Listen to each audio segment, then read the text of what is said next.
bangga karena kalahnya cuma 3-0.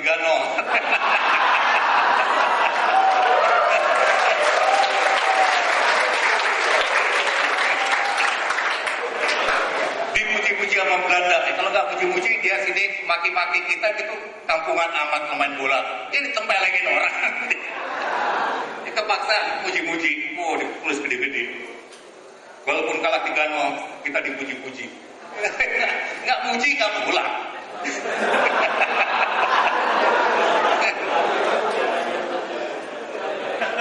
Begitu. Itu bisa dilakukan. Saya beri contoh Australia.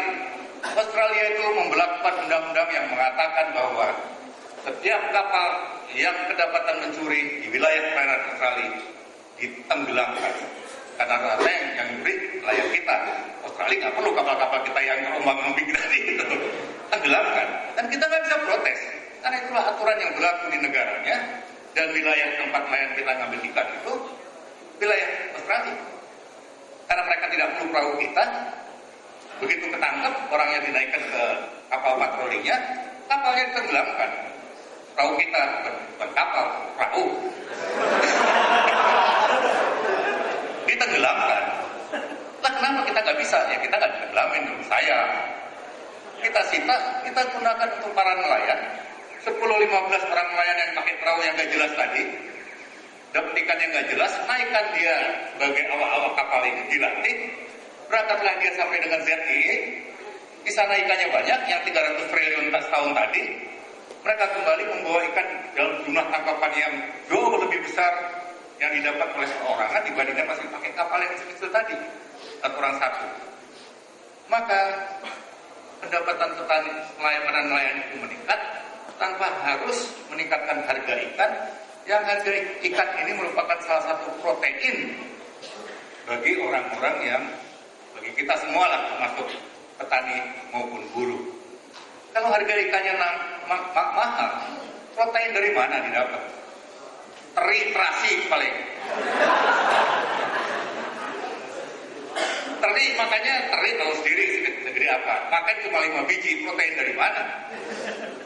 Terasi juga nggak jelas tuh terasi apa begitu. Tanahnya lebih banyak daripada ikan. Ikan itu merupakan protein yang luar biasa bagusnya. Oleh karena itu harganya nggak boleh naik. Untuk tidak naik, padahal nelayannya perlu pendapatan yang besar. Pendapatan ikannya yang 300 triliun tadi, biarlah itu kemudian dinikmati oleh para petani. Kemudian harga ikannya tidak harus meningkat.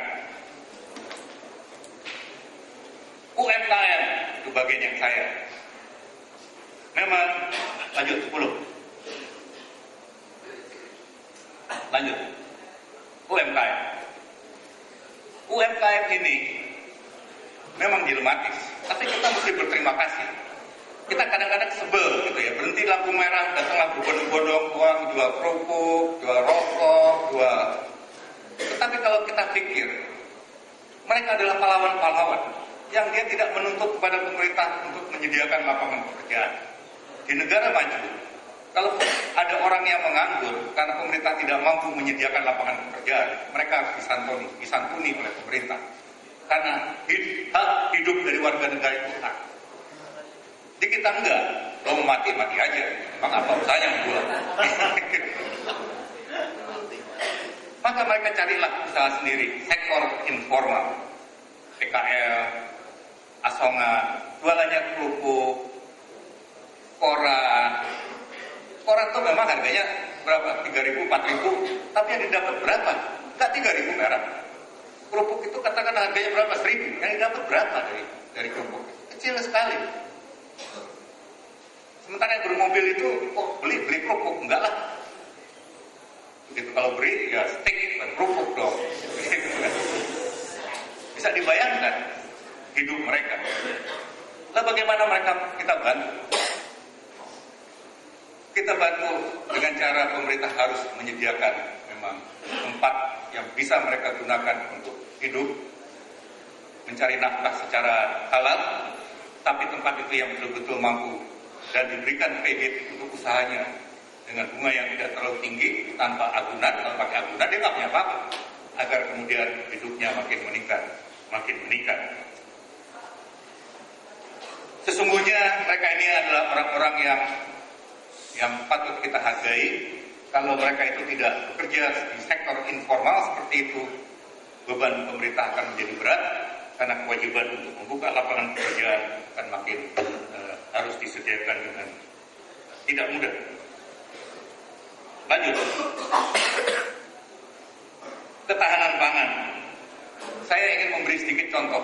Amerika itu negara industri maju yang sangat luar biasa. Dia sudah bisa melempar wahana angkasanya sampai dengan keluar tata surya. Bukan cuma ke Mars, bukan ke Neptunus, bukan ke Saturnus, keluar tata surya. Anda pernah belajar ilmu falak kan? Belajar kan? Tata surya kita itu, ini matahari, ini ada planet-planet termasuk dalamnya bumi. Ini oleh Amerika diterbangkan keluar dari tata surya. Entah kemana nanti. Kita semua udah mati, anak cucu kita udah mati, dia masih terbang terus. Si wahana ini mencapai tata surya lain. Tetapi sebagai negara industri maju, dia masih memelihara agar orang-orang tertentu yang dia jadi petani harus tetap jadi petani. Walaupun kalau tidak disubsidi, para petani sudah tidak mau lagi jadi petani. Kalau dia bekerja di tempat lain, pendapatannya lebih banyak. Gitu. Mereka ini disubsidi agar tetap menjadi petani, sehingga sampai dengan hari ini Amerika itu masih bisa mengekspor beras, masih bisa mengekspor kedelai, masih bisa mengekspor gandum. Negara industri yang luar biasa, yang begitu ini angkatan udara kita utamanya begitu spare partnya dia embargo, selesailah, nggak ada yang bisa terbang lagi. Saya masih mengalami. Tuh Hercules punya 20-30 biji, begitu spare part nggak dikasih, yang bisa terbang cuma 2. Nyopotin dari sana, masukin sini. Gitu. Itu Amerika dengan negara yang sedemikian powerful. Dia masih bisa mengekspor pangan. Sementara kita bikin jarum jahit. Nih, Anda kalau kancingnya putus, ngejahit sendiri kan? Nih, adik-adik ngejahit sendiri apa dijahitin orang? Tahu jarumnya bikinan mana? Bikinan Cina, bukan bikinan Cibarengkok, bukan. Bikinan Cina. Terus kita bangga bahwa kita sebagai negara agraris. Tapi lalu kita mengimpor beras terbesar di dunia. Kita mengimpor kedelai terbesar di dunia karena kita sekarang sudah memakan tempe, tahu yang tidak bisa lagi terhindari. Orang Indonesia sekarang kalau di lauknya tuh nggak ada tempe, suaminya marah-marah. Mana nih tempe saya? Begitu. Jadi kita mengimpor kedelai yang terbesar di dunia, beras yang terbesar di dunia. Kemarin bawang impor yang terbesar di dunia. Cabai kita udah mulai impor dari Thailand. Sementara kita mengatakan kita negara agraris. Ketahanan pangan itu sangat penting. Kemarin waktu Thailand itu dilanda banjir, kontrak yang sudah ditandatangani untuk sekian ribu ton beras yang akan diekspor ke Indonesia oleh Thailand dibatalkan karena mereka sendiri perlu beras itu dan tidak bisa kita klaim karena force major, terjadinya bencana. Kita bingung untuk mencari penggantinya. Dalam iklim yang sekarang seperti ini, bulan Juni hujan masih tiap hari, gede lagi hujannya. Perubahan iklim seperti ini akan bisa menyebabkan gudang-gudang beras dunia itu akan menjadi terganggu. Dan kalau kita masih menggantungkan dengan negara lain, maka yang terjadi kita akan kekurangan bahan pangan karena kita tidak mampu memenuhinya sendiri. Jadi menurut saya sangat penting kita untuk melakukan upaya agar kemudian kita mendapatkan ketahanan pangan yang tinggi, tidak tergantung dengan luar. Uang yang kita gunakan untuk impor, mengapa tidak kita berikan kepada petani kita sendiri dibandingkan kita menghidupi petaninya Vietnam? Apa urusannya sama petaninya Vietnam? Petaninya Thailand, petaninya Myanmar. Petani kita di sini masih perlu ditolong. Gunakan uang itu untuk bagaimana meningkatkan kesejahteraan petani kita. sumber daya alam dan energi.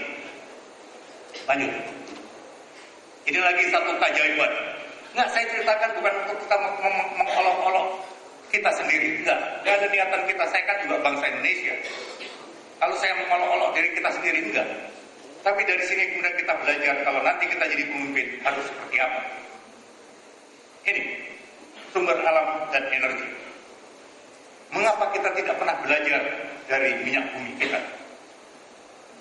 Dari sejak kita merdeka, sebelum merdeka oleh Belanda, kita mengekspor minyak hasil minyak bumi kita. Sehingga kita kemudian bergabung ke OPEC, suatu organisasi pengekspor minyak dunia. Dengan penuh kebanggaan kita mengatakan Indonesia adalah salah satu negara yang tergabung dalam organisasi pengekspor minyak dunia. Amerika itu punya minyak yang jauh lebih besar dari Indonesia. Tetapi kita tidak pernah mengenal Amerika sebagai negara pengekspor minyak. Harganya waktu itu masih $1, sebarel, $2, 12. Waktu kita masih mengekspor ini, harganya $1, $2, terakhir $15 waktu kita masih mengekspor. Karena konsumsinya makin meningkat, kemudian produksi itu declining. Tadinya kita produksinya 1,6, kemudian kita hanya mengkonsumsi sekitar 800-900 miliar, 900 barrel, ribu barrel. Produksi kita 1,6 ini terus menurun, 1,6 juta barrel per day. Sementara konsumsi yang tadinya 800 itu terus meningkat. Sekarang posisinya coba di ini penggunaan satu lagi.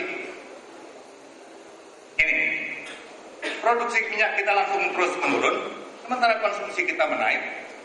Kita jual keluar negeri dengan penuh kebanggaan dengan harga $1, $2 per barrel. Saat kemudian sekarang sudah menjadi $100 per barrel, minyak kita sudah turun, konsumsi kita sudah naik, kita harus mengimpor minyak dengan harga $100 per barrel. Sementara waktu kita masih jualan $5, $6 per barrel.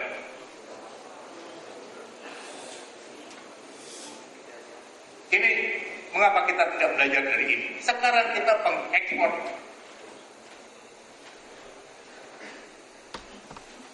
Sekarang kita pengekspor batu bara terbesar di dunia. Sekarang. Akibatnya harga batu bara jatuh. Perusahaan-perusahaan Indonesia sekarang pada kebingungan. Padahal PLN kita masih menggunakan solar yang harganya $100 per barrel. Batu bara kita masih jauh lebih murah dari sana, depositnya masih sangat banyak. Kenapa kita tidak gunakan batu bara ini? Jangan kita ekspor. Kan kita punya anak, punya cucu. Negara ini kan nggak boleh hanya karena kita sudah mati lalu negara ini bubar. Karena sudah punya apa? Anak cucu kita kan masih terus menjalankan negara ini. Masih punya batu bara, gas itu kita jual kalau kita sudah mendapat pembelinya di luar negeri. Kita eksploitasi. Jadi cari ketemu cadangan gas, baru dieksploitasi setelah ada pembeli dari luar negeri. Bukan kita gunakan untuk diri kita sendiri. Misalnya kita jual ke Cina dengan harga yang sangat murah. Di dalam kontraknya mengatakan minyak Tangguh ini dia akan naik mengikuti kenaikan dari harga minyak bumi. Begitu.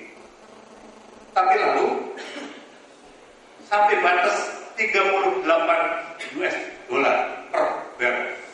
Kalau kemudian minyak lebih dari 38, maka gasnya Tangguh ini dijual dengan harga yang tidak lagi naik, tetap pada posisi ekivalen dengan $38 per barrel. Padahal sekarang sudah 100, harga gas Tangguh tetap segini aja. Karena kontrak kita mengatakan dia akan naik sampai dengan batas $38. Ketidakmampuan kita memprediksi sampai seberapa tingginya harga minyak bumi. Dikira 38 sudah tinggi sekali, kembali karena waktu dijual masih ada kurang dari $10. Begitu. Jadi kalau ada jadi orang-orang pandai, jangan pernah Anda lupa pada itu untuk kemudian ditipu saja oleh bangsa lain. Saya sudah diingatkan, saya masuk kepada akhir.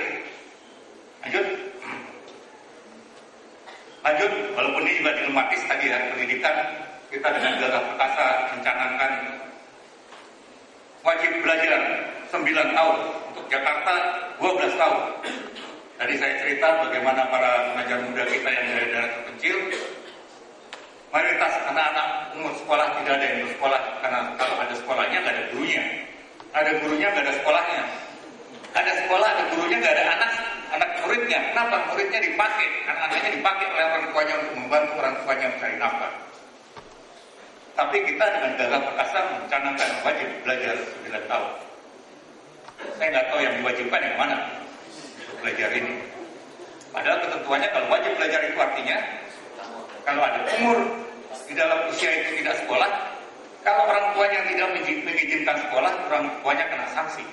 Kalau sekolahnya tidak menerima si anak, sekolahnya yang tidak terkena sanksi. Tapi kita sanksi biarkanlah menjadi sanksi. Penerapannya diatur di lapangan. Oke, kepemimpinan masa depan.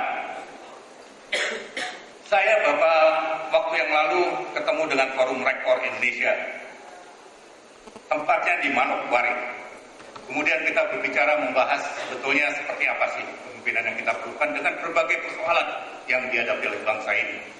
Tadi saya uraikan permasalahan-permasalahan yang ada agar para calon pimpinan bangsa ini paham apa sih persoalan yang sedang kita hadapi saat ini. Jangan jadi pemimpin, persoalannya pun nggak tahu, bagaimana mencari solusinya lantas. Begitu.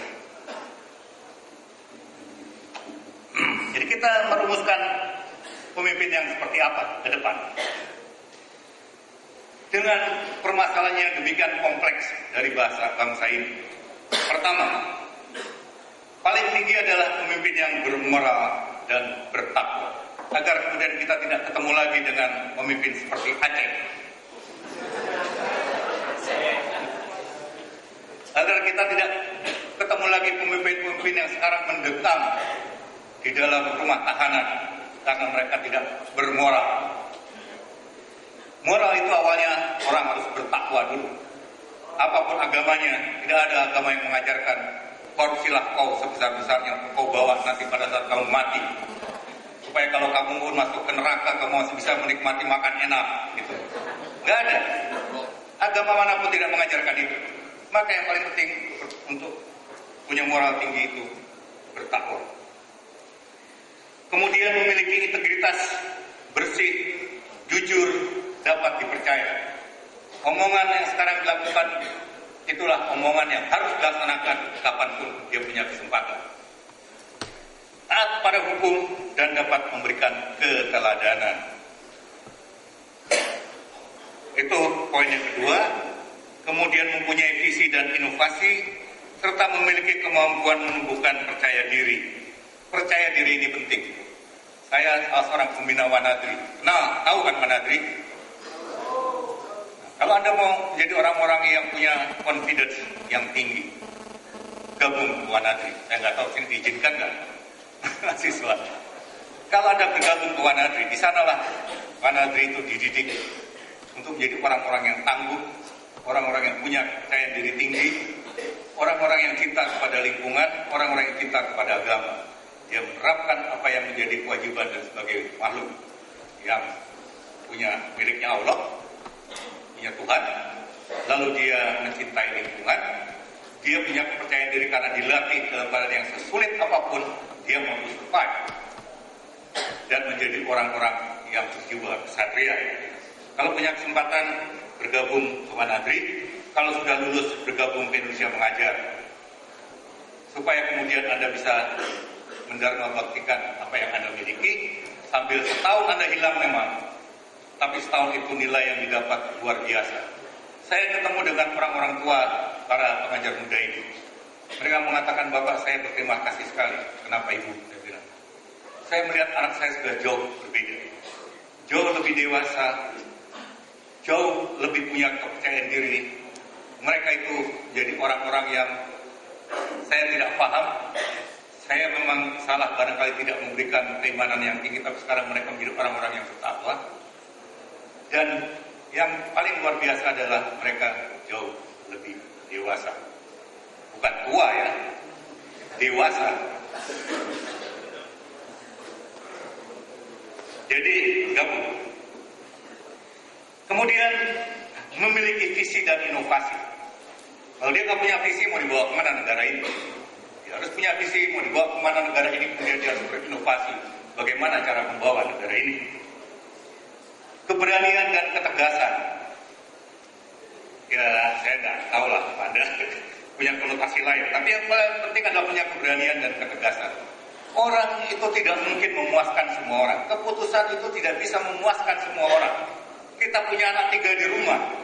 Saat kita masih kecil-kecil ini, lalu kita bilang ini ada weekend, kita libur, mau kemana kita? Mau ke Puncak, mau ke Taman Mini, atau mau ke Ancol? Yang satu bilang mau ke Taman Mini, yang satu mau ke Ancol, satu mau ke ini.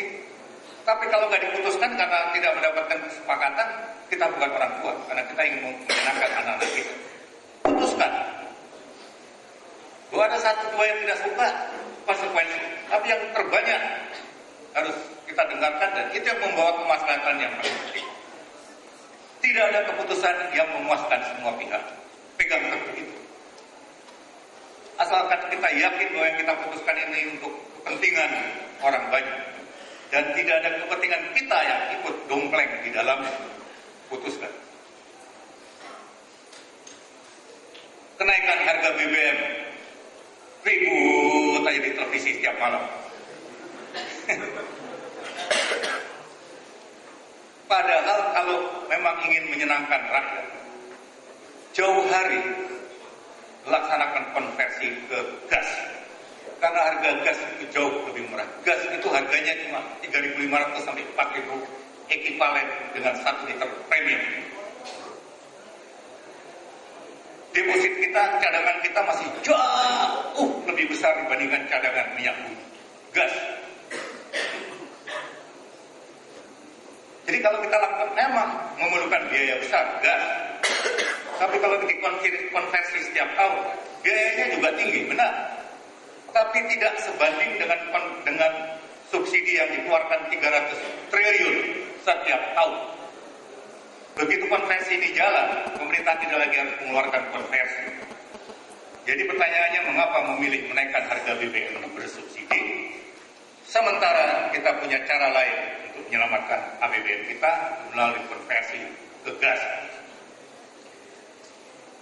Keberanian dan ketegasan. Mempunyai prioritas tinggi terhadap masalah bangsa. Mana masalah-masalah yang harus kita tangani segera. Kemudian memiliki jejak kepemimpinan di berbagai organisasi maupun perusahaan atau lembaga. Memiliki latar belakang pendidikan tinggi. Teknologi makin maju. Nggak mungkin kita sekarang dipimpin hanya orang yang tidak punya pendidikan cukup tinggi untuk bisa memahami permasalahan bangsa. Kemudian memiliki wawasan Nusantara, karena bagaimanapun kita harus mengakui bahwa bangsa kita ini terdiri dari keragaman. Kemudian kita juga harus memiliki memperhatikan aspirasi daerah, karena masing-masing daerah itu punya spesifikasi masing-masing. Nggak bisa kita gebrak-gebrak apa yang kita bijaksanai di Jawa belum tentu cocok di Kalimantan atau di Papua.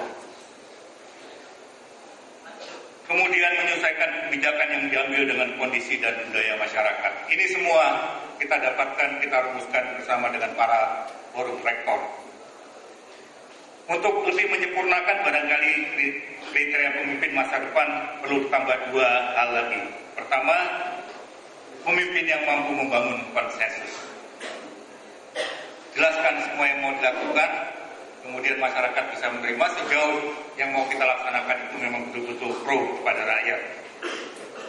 Tidak mudah mencari pemimpin yang memenuhi kriteria seperti itu. Tetapi di antara 240 juta penduduk Indonesia, ada yang paling mendekati kriteria dari Forum Rektor Indonesia ini. Sementara barangkali kita belum melihat, tapi insya Allah bangsa ini akan menemukan sehingga kita akan terus maju ke depan menjadi bangsa yang besar, bangsa yang jaya, berdaulat, dan sejahtera. Terima kasih, saya akhiri.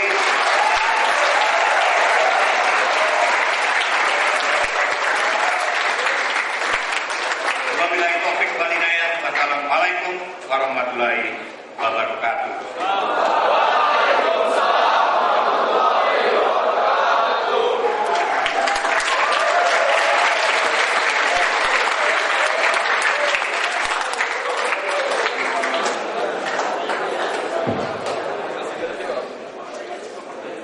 Para mahasiswa yang saya cintai dan saya banggakan, demikianlah paparan dari narasumber kita. Dan untuk lebih menghayati apa yang telah dipaparkan tadi, mungkin ada beberapa pertanyaan. Silakan kami beri kesempatan dari sisi kiri saya satu dan sisi kanan saya satu. Oke, dimulai dari saya belakang. Izin Pak, nama saya Arizon Fardian dari program studi Teknik Manajemen Pemekaran. Sebelumnya saya ucapkan terima kasih atas kesempatan ini, karena sebelumnya tidak pernah terpikir sama saya bisa berdialog dengan seorang jenderal TNI seperti Bapak.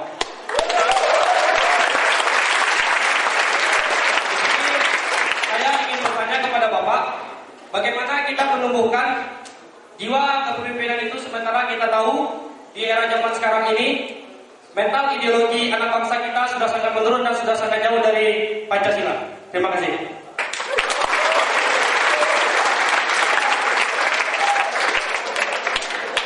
Satu lagi dari sayap kanan, silakan.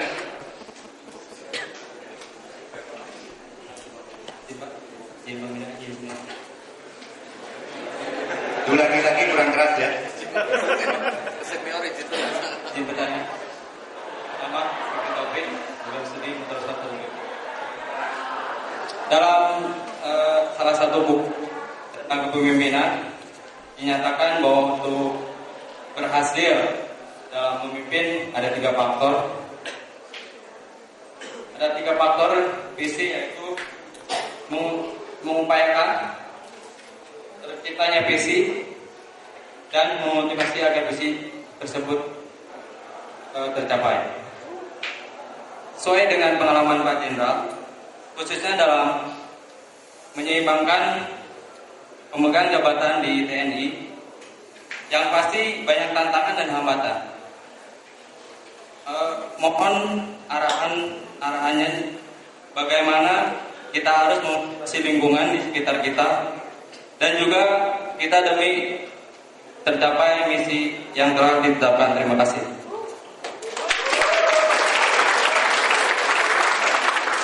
Terima kasih. 2 pertanyaan dulu. Kami mohon narasumber untuk memberikan sarannya. Iya, saya sambil duduk, tapi jadi terus beda sejam. Jadi begini, kita harus menyadari bahwa tadi saya sudah sampaikan kita ini bangsa yang saya belum lama saya berceramah begini. Sebetulnya bangsa itu seperti apa sih? Bangsa itu apa karena suatu masyarakat yang lalu karena dia merasa satu bangsa, lalu mereka menjadi satu negara. Lah, satu bangsa ini bangsa apa? Indonesia itu belum ada sebelumnya. Yang ada Jawa, Sunda, Batak, Maluku, dan seterusnya. Amerika itu nggak pernah ada. Yang ada di sana orang Belanda, orang Jerman, orang Irlandia, orang Inggris, orang Prancis, dan sebagainya. Yang asli Amerika itu hanya orang India. Lalu kemudian ada bangsa Amerika Serikat, kita sekarang jadi ada sebagai bangsa Indonesia. Jadi sebetulnya apa yang menyebabkan suatu bangsa itu mendirikan suatu negara?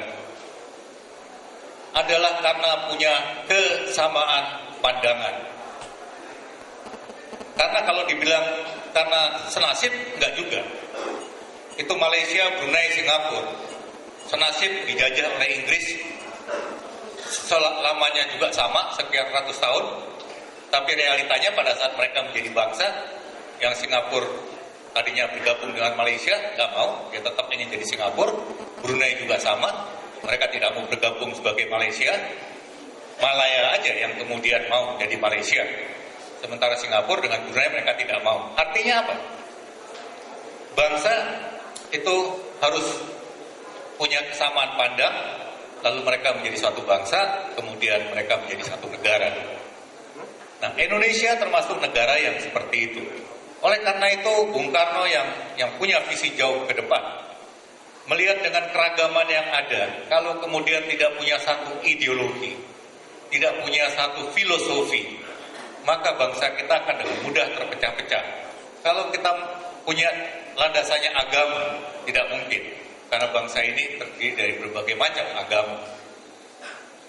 Kalau dalam kultur yang menyatukan kita, tidak juga, karena masing-masing suku bangsa punya budaya masing-masing. Maka dibuatlah, digali dari jati diri bangsa, Pancasila. Dan kita semua harus meyakini bahwa pada akhirnya bangsa Indonesia itu harus punya satu ideologi, dan ideologi yang paling cocok adalah Pancasila. Oleh karena itu, kalau kita bicara yang lain-lainnya, demokrasi, jangan kita dengan mudah jiplak demokrasi dari negara barat, karena kita mengatakan bahwa negara barat itu dengan demokrasinya mereka sukses. Begitu. Mereka sukses, tetapi dengan kondisi dan situasi yang berbeda dengan kita. Lantas apa sebetulnya yang bisa menjadikan kita itu sukses ke depan? Demokrasi yang sesuai dengan jati diri kita adalah keberagaman, dan kita punya disatukan oleh suatu landasan Pancasila.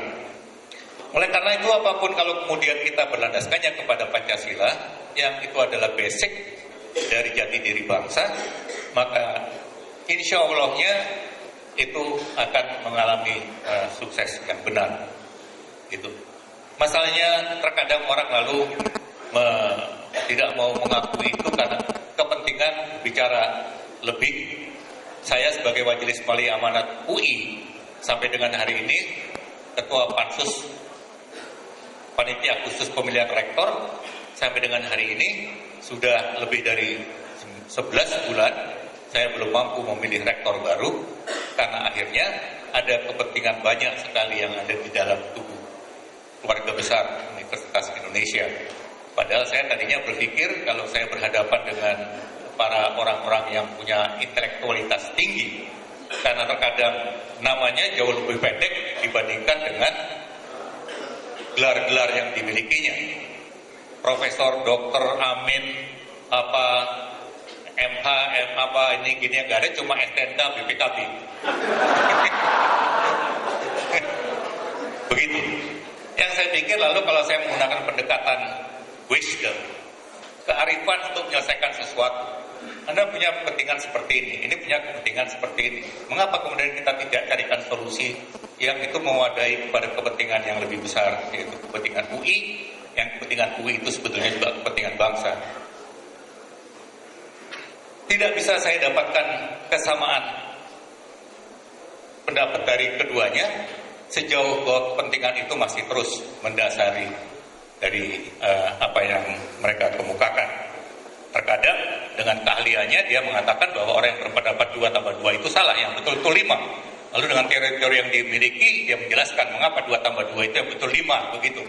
Padahal di zaman TK kita diajari kalau 2 tambah 2 itu 4. Gitu. Tapi itu realita. Jadi kalau kepemimpinan sekalipun kita nggak bisa mencontoh katakanlah Eisenhower